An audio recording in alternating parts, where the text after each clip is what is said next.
dalam memastikan semangat ini diterima pakai. Papar minta pencerahan. Cuma yang ditekan oleh Muhammad itu sangat relevan. Ya. Kerana bila hal ini semalam dimeterai dan ditandatangani, saya sebut kepada Perdana Menteri untuk menyegerakan penyebarannya. Tapi ada proses-proses tertentu, COP dan sebagainya yang menyebabkan tertangguh penyebaran dokumen ini, yang menyebabkan pelbagai tafsiran dan telahan.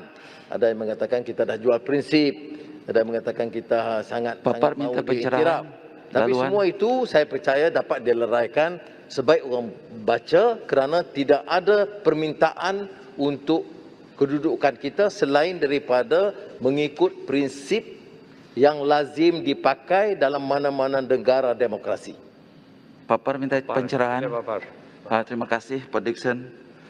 Seperti mana yang kita tahu, pada tahun 2019 kalau saya tidak silap, 9 hari bulan April 2019 kita telah membuat satu kata orang pencerahan, di mana dengan kalau kita dapat pada waktu itu memindahkan perlembagaan persekutuan, yaitu perkara 1/2 yang memerlukan 2/3 daripada ahli-ahli parlimen, maka Sabah dan Sarawak dan juga Semenanjung akan dapat menjadi wilayah, di mana apabila kita menjadi wilayah, kita akan dapat semua apa yang telah termaktub di dalam perkara MI 63.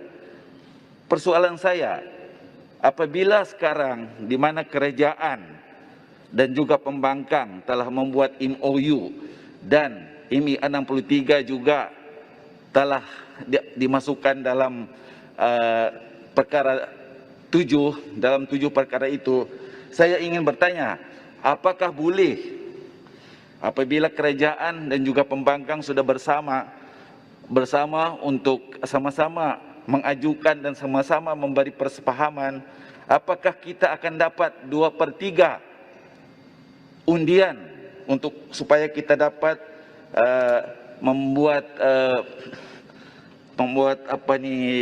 pengundian supaya kita dapat melaksanakan pindahan perkara 1/2 untuk menjadikan Sabah Sarawak sebagai wilayah. Terima kasih.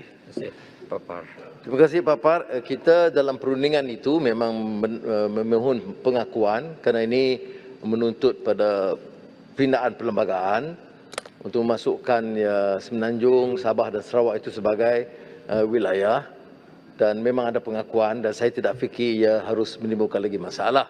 Jadi kalau berhasil, maka ini satu kemajuan yang besar, dan seperti mana yang disebut oleh Pulai tadi, satu pembaharuan kerana kesediaan kita bekerjasama untuk kebaikan rakyat termasuk Sabah dan Sarawak.